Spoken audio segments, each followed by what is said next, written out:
Hello, everyone. Welcome to a brand new episode of Hustle Today. I have a very interesting guest for you today. And the reason is that this person is not just has not just been a part of DDIP, he's also a member of DMC Platinum. And he had an e-commerce store that he was running before coming to DDIP and DMC Platinum. But after coming to DMC Platinum, within a month or two, he has started generating revenue for his e-commerce store. And he's generating revenue in lakhs per month. That is very interesting. So let's get him on the call. Let's get to know about his journey. How did he come to DDIP and how did he join DMC Platinum and how has he found the success that he has found? Hello, Satish. Welcome to the call. Hello, Divya. How are you? Yes, I'm doing good. How about you? Yeah, So going how's good. your day going? Started your Yeah, day? it's a morning here, right? I just started here.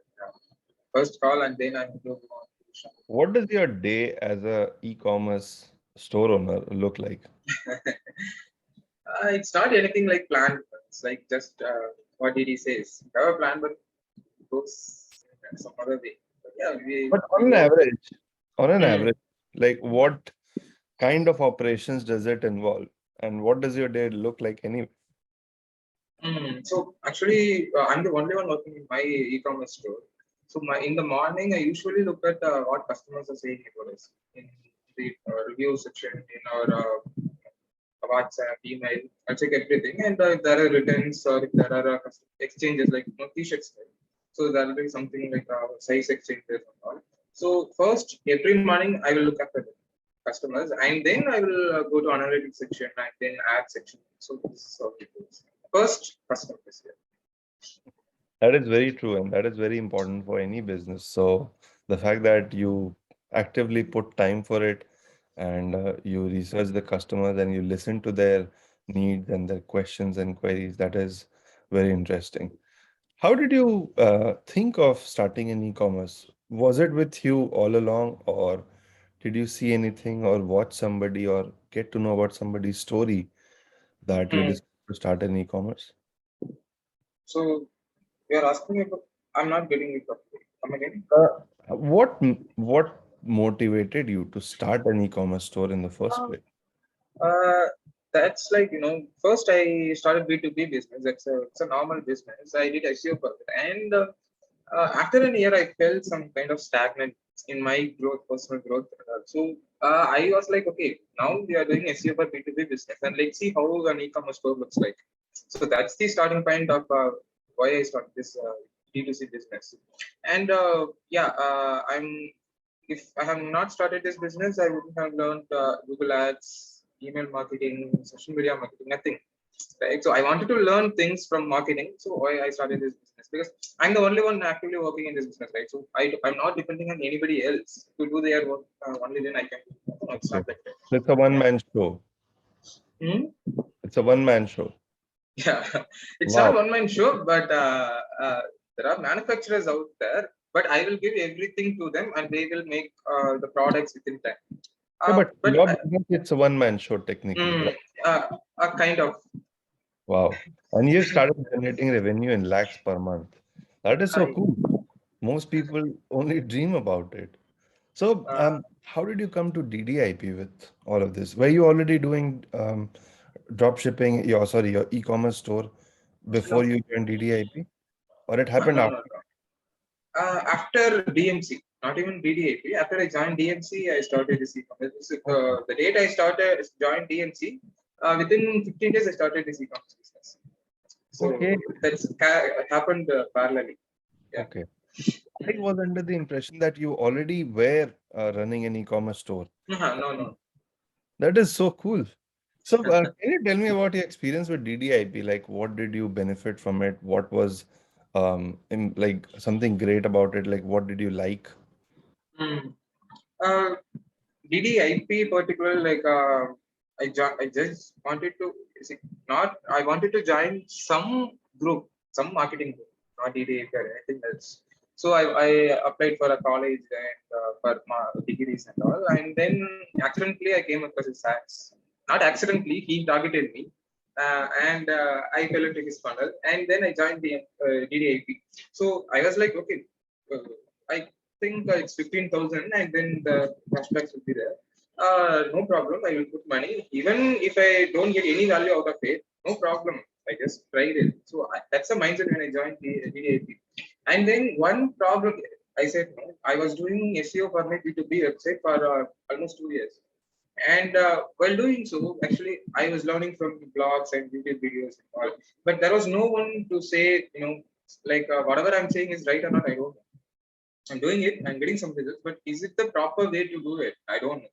So I wanted to get into a group where digital marketers will be there, and I can ask them, okay, I'm doing this. Is it good or is it bad? Will it affect in the long run? So these kind of questions, I had a lot of questions.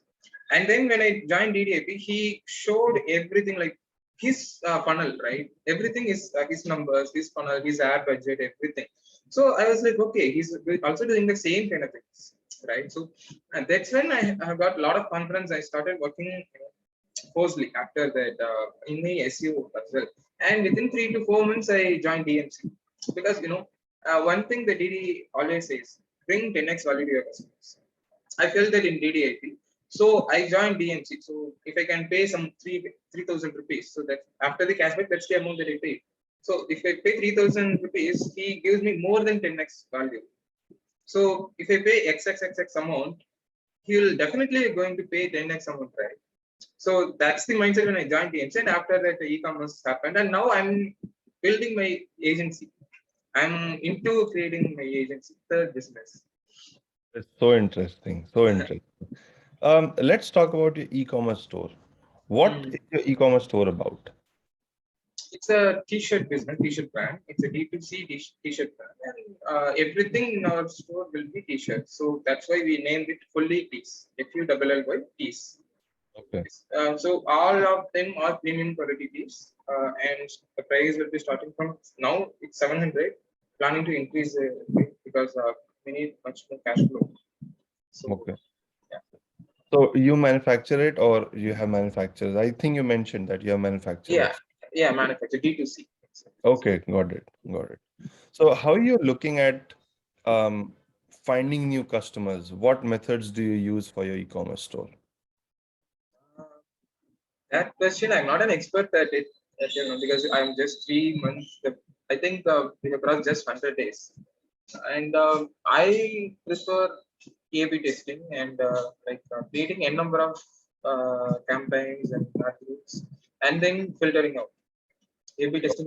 That, and even I just did something like 10 to 20 A/B test. Yeah, but that's the way I look at it, Okay. and yeah, that's it. That is very interesting. I think you are far ahead of most people, even if you would like to call yourself not an expert, but you are an expert for a lot of people who are thinking of starting a side business or a main business where they can generate revenue in lakhs per month as a single person. You're already doing it. So that makes you an expert in a lot of things. Uh, yeah, So it's a kind of, I'm in a low in that ladder. I'm in the low position, but still, yeah, there are people lower than me. you're doing wonderful there. So how are you looking at scaling your business from this point on that you're already generating revenue Mm, and that your business is already rolling? In fact, I have heard good reviews about your products, very good reviews. So how are you looking at scaling it now? That's one mm, question everybody has in their mind when they yeah. have their business rolling.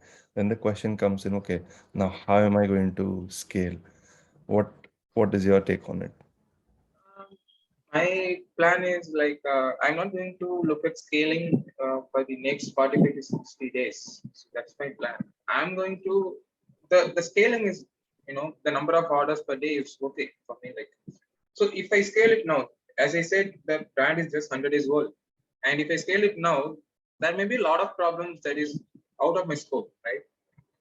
I need to look at each and every problems before scaling it. Only then I can satisfy my customers. So for the next 45 to 60 days, I'm okay with my conversions and all, but I'll be contacting my customer, getting feedbacks, what they look at, and uh, you know, and from that I will be creating much better products. Even though the products are getting good reviews now, I need to make it much better and give much more value to my customers. So understanding my customers and then creating better products for them. That's the thing I'm looking at in the next 2 months, and then after that we can scale it. Like again, it's like A/B testing. The ad budgets I can increase it, and then I can create multiple campaigns, and people I can go to Google. I'm currently doing Google ads only, and then I can go to Facebook ads and that kind of. Very interesting. And I can totally understand from your perspective that at every point you have been mentioning listening to the customers and their importance. That brings me to a question. A lot of people want to do drop shipping and e-commerce. Okay. Mm, That is gaining trend and popularity too. mm, What is the number one mistake that you see people making when starting their e-commerce stores? mm.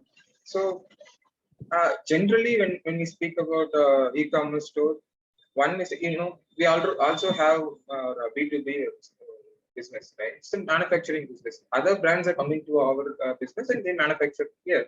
One basic mistake that I see from our customers, that brand customers, they want to start big, really big.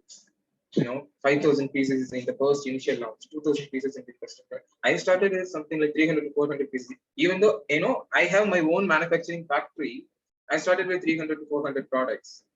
But they are planning to start with the 2,000, 3,000, 5,000. What if the products are not up to the price? So the products may be quality, but that should be, aligned with your customers' Needs, yes. needs. Yeah. I'm targeting somebody else. I'm targeting entrepreneurs, but you're targeting some software engineers. The products, their expectations may be different, right? So what if that doesn't match? What about that 4,000 to 5,000 pieces cost? It's in lakhs. So that's a mistake. Every time we are a manufacturing factory, we can say like, no, we can't make 1,000 pieces. We need at least 3,000, 5,000 pieces. We can say that, but that's not the way we should do business. We bring them to a lower number, and once you sell the 300 pieces, then you can scale it up. You can make 5,000 pieces or 10,000 pieces. That doesn't matter. So that's the mistake that I see. And when it comes to drop shipping, I don't think that's a good model to start with, because if you are looking from a long-term perspective, you don't own the product, or at least you don't have it in your warehouse, right? Somebody else is shipping it, somebody else is checking it. How do you know the product is in good quality or not? So that's maybe I'm not looking at the benefits of drop shipping, but I won't do it in my lifetime. Drop shipping, I need to look at my product, I need to see the quality of it, and I need to first experience. I experience my product first, and then I will sell it.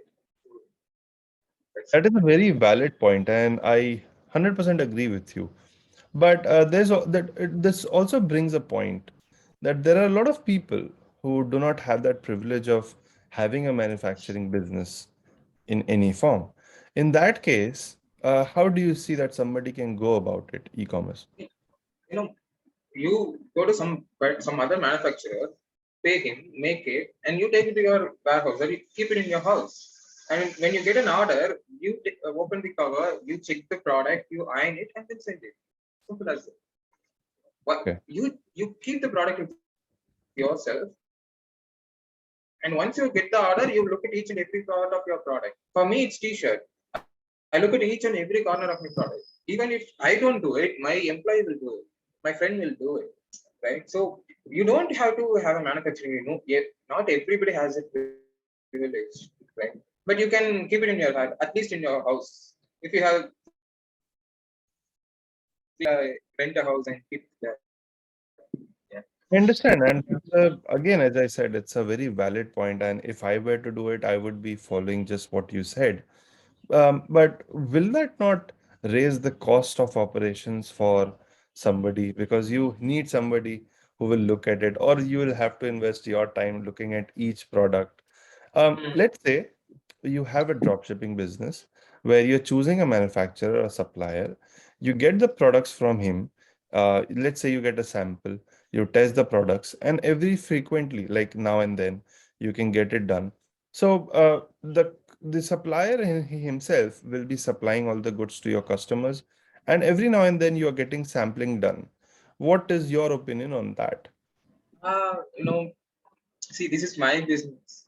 I need to invest some amount of time into it, right? So, as you said, I'm the only person working in business. I still have tons of time. You can't say, even in case of your e-commerce, if you're doing e-commerce, you will have a lot of time. You can't say you don't have a lot of time. And if you're looking from the long-term perspective, then you should invest your time to check your products in the first time. Yeah, the you said you will get samples occasionally and you will check. Yeah, that works. But still, that drop shipper, he knows that the product is going to you, who is paying him. He will send the good quality samples. He will check each and every part of the product. But what about your customers?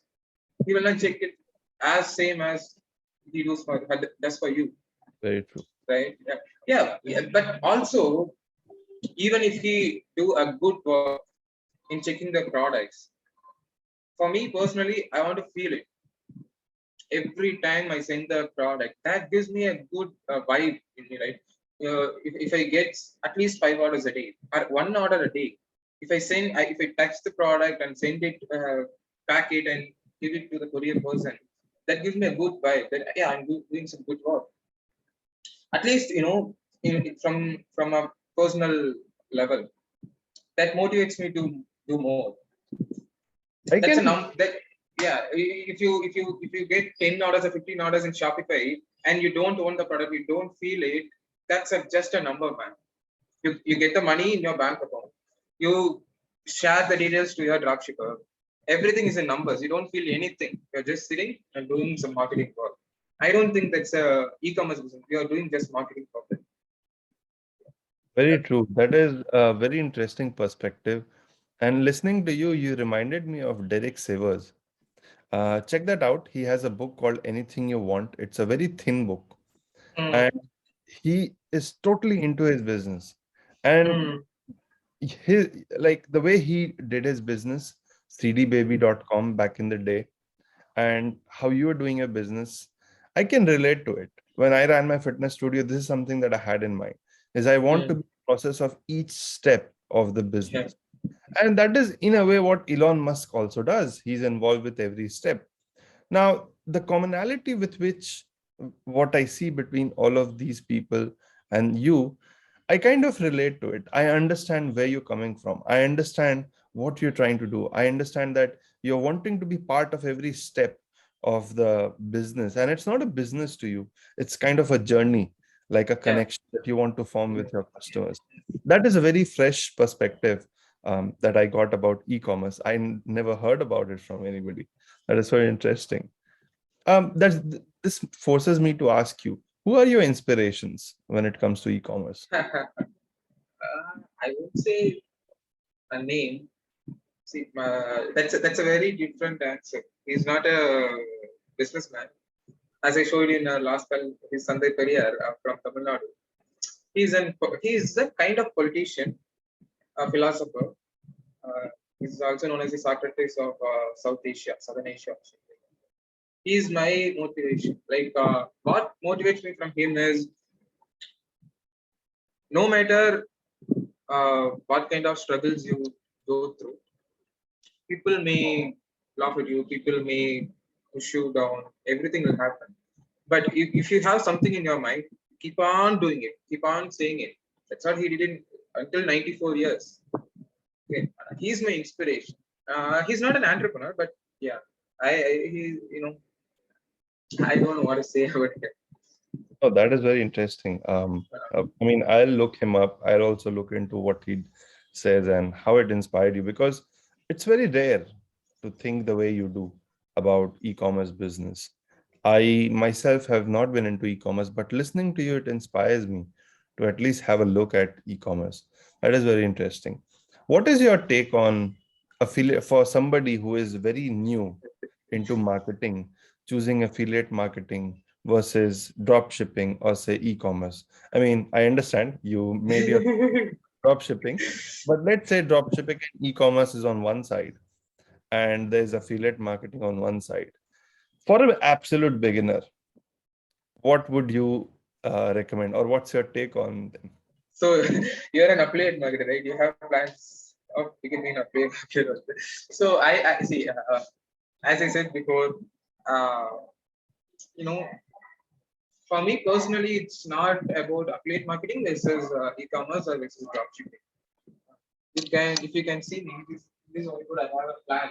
This is a value ladder, and this is a very long journey, trading from the bytes to getting $1 million a month in profit.